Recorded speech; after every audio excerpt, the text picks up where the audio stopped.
Atlanta ਦੇ ਵਿੱਚ ਇੱਕ ਮਾਸ ਸ਼ੂਟਿੰਗ ਹੋਈ ਪਿਛਲੇ ਹਫ਼ਤੇ, ਜਿਸ ਦੇ ਵਿੱਚ ਇੱਕ ਸਿਰ ਫਿਰੇ ਵਿਅਕਤੀ ਨੇ 8 ਜਿਹੜੇ ਵਿਅਕਤੀਆਂ ਨੂੰ ਆਪਣਾ ਨਿਸ਼ਾਨਾ ਬਣਾਇਆ, ਜਿਹਦੇ ਵਿੱਚੋਂ 7 ਏਸ਼ੀਅਨ ਮੂਲ ਦੀਆਂ ਔਰਤਾਂ ਸਨ।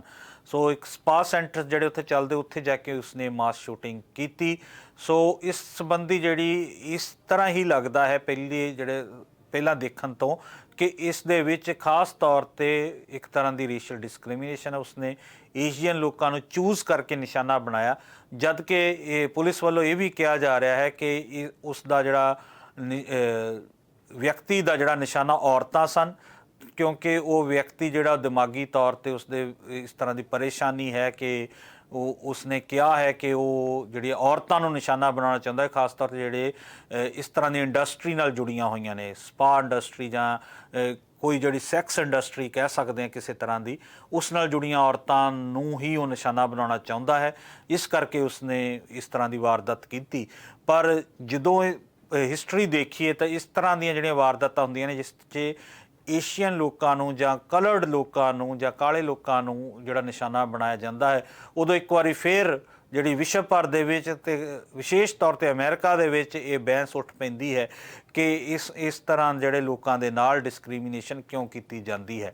ਸੋ ਜੋ ਬਾਈਡਨ ਹੁਣੀ ਜਿਹੜੇ ਅਮਰੀਕਨ ਪ੍ਰੈਜ਼ੀਡੈਂਟ ਨੇ, ਉਹਨਾਂ ਦਾ ਵੀ ਇਸ ਸੰਬੰਧੀ ਬੜਾ ਮਹੱਤਵਪੂਰਨ ਬਿਆਨ ਸਾਹਮਣੇ ਆਇਆ ਹੈ।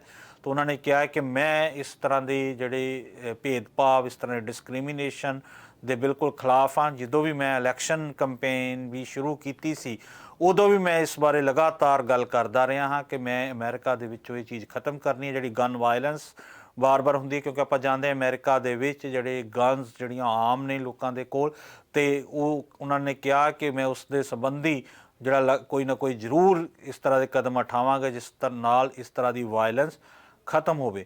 ਸੋ ਇਸ ਸੰਬੰਧੀ ਜਦੋਂ ਆਪਾਂ ਗੱਲ ਦੇਖਦੇ ਹਾਂ ਰੇਸ਼ੀਅਲ ਡਿਸਕ੍ਰਿਮੀਨੇਸ਼ਨ ਦੇ ਲਈ, ਤਾਂ ਇਸ ਤਰ੍ਹਾਂ ਦੇ ਬਹੁਤ ਸਾਰੇ ਵਾਕਿਆ ਜਿਹੜਾ ਅਮਰੀਕਾ ਦੇ ਵਿੱਚ ਵੀ ਸਾਹਮਣੇ ਲਗਾਤਾਰ ਆਉਂਦੇ ਰਹਿੰਦੇ ਨੇ।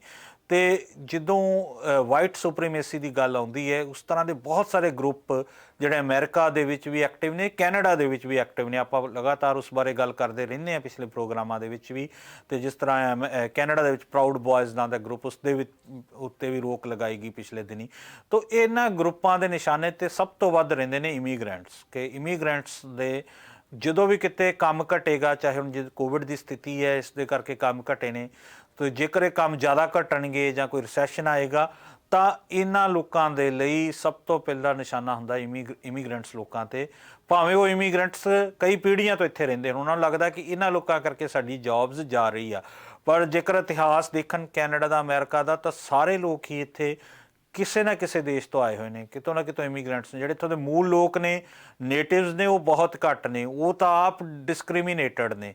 ਸੋ ਆਪਾਂ ਆਪਣੀ ਇਸ ਰਿਪੋਰਟ ਦੇ ਵਿੱਚ ਹੁਣ ਦੇਖਦੇ ਹਾਂ ਕਿ ਅਟਲਾਂਟਾ ਦੇ ਵਿੱਚ ਜਿਹੜੀ ਮਾਸ ਸ਼ੂਟਿੰਗ ਹੋਈ, ਇਸ ਸੰਬੰਧੀ ਜੋ ਬਾਈਡਨ ਹੁਣੀ ਕੀ ਕਹਿ ਰਹੇ ਨੇ, ਕਿਉਂਕਿ ਉਹਨਾਂ ਦਾ ਜਿਹੜਾ ਇੱਕ ਟੂਰ ਸੀਗਾ, ਉਹਨਾਂ ਨੇ ਪਲੈਨ ਟੂਰ ਸੀ ਆਪਣੇ ਵੋਟਰਾਂ ਦਾ ਧੰਨਵਾਦ ਕਰਨ ਲਈ, ਉਸ ਨੂੰ ਵੀ ਉਹਨਾਂ ਨੇ ਹੁਣ ਪੈਂਡਿੰਗ ਕਰ ਦਿੱਤਾ ਇਸ ਇੰਸੀਡੈਂਟ ਤੋਂ ਬਾਅਦ। ਅਤੇ ਉਸ ਸੰਬੰਧੀ ਉਹ ਬਹੁਤ ਸੀਰੀਅਸ ਨੇ। ਉਹ ਕੀ ਗੱਲ ਕਰ ਰਹੇ ਨੇ ਆਪਣੀ ਰਿਪੋਰਟ ਦੇ ਵਿੱਚ ਦੇਖਦੇ ਹਾਂ। ਅਮਰੀਕਾ ਦੇ ਵਿੱਚ ਏਸ਼ੀਅਨ ਅਮਰੀਕਨਸ ਨਾਲ ਸੰਬੰਧਿਤ ਲੋਕਾਂ ਨਾਲ ਹੋ ਰਹੇ ਦੁਰਾਚਾਰ ਦੀਆਂ ਖਬਰਾਂ ਅਕਸਰ ਸਾਹਮਣੇ ਆਉਂਦੀਆਂ ਹੀ ਰਹਿੰਦੀਆਂ ਹਨ। ਏਸ਼ੀਅਨ ਅਮਰੀਕਨਸ ਨਾਲ ਹੋ ਰਹੇ ਅਪਰਾਧ ਅਤੇ ਵਿਤਕਰੇ ਨੂੰ ਦੇਖਦਿਆਂ ਮੌਜੂਦਾ ਰਾਸ਼ਟਰਪਤੀ ਜੋ ਬਾਈਡਨ ਵੱਲੋਂ ਕਾਂਗਰਸ ਨੂੰ ਅਪੀਲ ਕੀਤੀ ਗਈ ਹੈ ਕਿ ਉਹ ਕੋਵਿਡ-19 ਮਹਾਮਾਰੀ ਦੇ ਦੌਰਾਨ ਏਸ਼ੀਅਨ ਅਮਰੀਕਨਸ ਦੇ ਨਾਲ ਹੋ ਰਹੇ ਵਿਤਕਰੇ ਅਤੇ ਹਿੰਸਾ ਦੇ ਵਧਣ ਨੂੰ ਹੱਲ ਕਰਨ ਲਈ ਨਫ਼ਰਤ ਦੇ ਅਪਰਾਧ ਕਾਨੂੰਨਾਂ ਯਾਨੀ ਕਿ ਹੇਟ ਕ੍ਰਾਈਮ ਲੈਜਿਸਲੇਸ਼ਨ ਨੂੰ ਤੇਜ਼ੀ ਨਾਲ ਪਾਸ ਕਰਨ। ਜਾਣਕਾਰੀ ਦੇ ਦਈਏ ਕਿ ਇਸ ਹਫ਼ਤੇ ਐਟਲਾਂਟਾ ਏਰੀਆ ਦੇ 3 ਸਪਾਸ ਦੇ ਵਿੱਚ ਏਸ਼ੀਅਨ ਅਮਰੀਕਨਸ ਉੱਤੇ ਇੱਕ ਵਿਅਕਤੀ ਵੱਲੋਂ ਜਾਨਲੇਵਾ ਹਮਲਾ ਕੀਤਾ ਗਿਆ, ਜਿਸ ਤੋਂ ਬਾਅਦ ਪੁਲਿਸ ਵੱਲੋਂ ਹਮਲਾ ਕੀਤੇ ਗਏ 8 ਵਿਅਕਤੀਆਂ ਨੂੰ ਮ੍ਰਿਤਕ ਘੋਸ਼ਿਤ ਕਰ ਦਿੱਤਾ ਗਿਆ। ਇਸ ਸ਼ੂਟਿੰਗ ਦੇ ਵਿੱਚ ਮਾਰੀਆਂ ਗਈਆਂ 6 ਔਰਤਾਂ ਏਸ਼ੀਅਨ ਕਮਿਊਨਿਟੀ ਨਾਲ ਸੰਬੰਧਿਤ ਸਨ, ਜਿਸ ਨੇ ਏਸ਼ੀਅਨ ਅਮਰੀਕਨ ਕਮਿਊਨਿਟੀ ਦੇ ਵਿੱਚ ਖੌਫ ਪੈਦਾ ਕਰ ਦਿੱਤਾ। ਪੁਲਿਸ ਵੱਲੋਂ ਫਿਲਹਾਲ ਕਾਤਲ ਨੂੰ ਗ੍ਰਿਫਤਾਰ ਕਰ ਲਿਆ ਗਿਆ ਹੈ ਅਤੇ ਉਸ ਤੋਂ ਜਾਂਚ ਪੜਤਾਲ ਕੀਤੀ ਜਾ ਰਹੀ ਹੈ। ਇਸ ਘਟਨਾ ਤੇ ਗੱਲਬਾਤ ਕਰਦੇ ਹੋਏ ਰਾਸ਼ਟਰਪਤੀ ਜੋ ਬਾਈਡਨ ਨੇ ਕਿਹਾ ਕਿ ਇਸ ਤਰ੍ਹਾਂ ਦੀਆਂ ਖਬਰਾਂ ਬੇहद ਹੀ ਦੁਖਦਾਇਕ ਹੁੰਦੀਆਂ ਨੇ।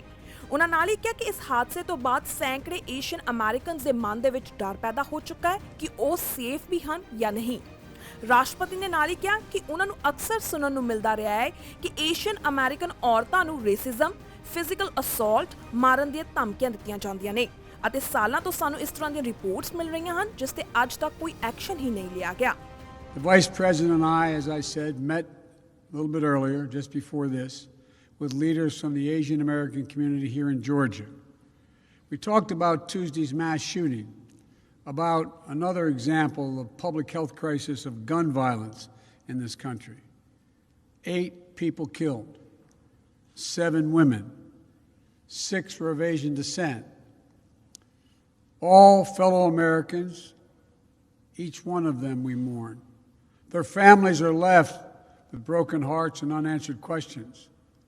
And the investigation is ongoing, and the Vice President and I are being regularly updated by the Attorney General and the Director of the FBI, working closely with Governor Kemp and Mayor Bottoms and local officials. But whatever the motivation, we know this.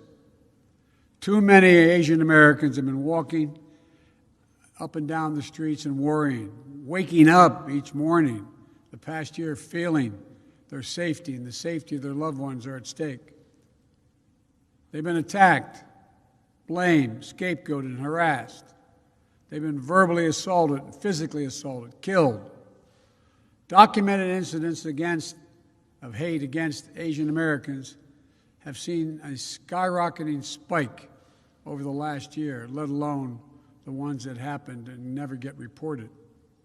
It's been a year of living in fear for their lives, just to walk down the street. Grandparents are afraid to leave their homes. Small business owners targeted and gunned down. Attacks on some of the most vulnerable people in our nation, the elderly, low-wage workers, and women. In fact, Asian American women suffered twice as many incidents of harassment and violence as Asian American men. We're learning again what we've always known. Words have consequences. It's the coronavirus, full stop. The conversation we had today with the AAPI leaders and that we're hearing all across the country is that hate and violence often hide in plain sight. It's often met with silence. That's been true throughout our history. But that has to change because our silence is complicity. We cannot be complicit. We have to speak out. We have to act. In my first week in office, I signed an executive order directing federal agencies to combat this resurgence of xenophobia. The Department of Justice is strengthening its partnership with the AAPI community to prevent these crimes, in addition to its other work to take on violent extremists and domestic terrorism. I'm calling on Congress to pass and get to my desk the COVID-19 Hate Crimes Act. And the House just passed the reauthorization for the Violence Against Women Act, a law I authored more than 25 years ago, and is one of my proudest legislative achievements. I call on the Senate to swiftly pass it and get it to my desk. But for all the good that laws can do, we have to change our hearts. Hate can have no safe harbor in America. It must stop. And it's on all of us together, to make it stop. ਉਹਨਾਂ ਕਿਹਾ ਕਿ Asian American ਆਦਮੀਆਂ ਤੋਂ ਜ਼ਿਆਦਾ attack Asian American ਔਰਤਾਂ ਤੇ ਹੁੰਦਾ ਹੈ, ਜਿਸ ਨੂੰ ਰੋਕਣਾ ਬੇहद ਜ਼ਰੂਰੀ ਹੈ। ਇਸ ਲਈ ਮੈਂ ਕਾਂਗਰਸ ਨੂੰ ਅਪੀਲ ਕੀਤੀ ਹੈ ਕਿ ਇਸ ਤਰ੍ਹਾਂ ਦੇ ਵਾਇਲੈਂਸ ਨੂੰ ਰੋਕਣ ਲਈ ਹੇਟ ਕ੍ਰਾਈਮ ਐਕਟ ਦੇ ਤਹਿਤ ਲੈਜਿਸਲੇਸ਼ਨ ਨੂੰ ਜਲਦ ਤੋਂ ਜਲਦ ਪਾਸ ਕੀਤਾ ਜਾਵੇ ਤਾਂ ਜੋ ਇਸ ਤਰ੍ਹਾਂ ਦੀਆਂ ਘਟਨਾਵਾਂ ਤੇ ਰੋਕ ਲਗਾਈ ਜਾ ਸਕੇ। ਜੋ ਬਾਈਡਨ ਨੇ ਕਿਹਾ ਕਿ ਅਮਰੀਕਾ ਦੇ ਵਿੱਚ ਨਫ਼ਰਤ ਦੀ ਕੋਈ ਜਗ੍ਹਾ ਨਹੀਂ ਹੈ ਅਤੇ ਇਸ ਨੂੰ ਖਤਮ ਕਰਨ ਲਈ ਅਸੀਂ ਹਰ ਮੁਮਕਿਨ ਕਦਮ ਚੁੱਕਾਂਗੇ।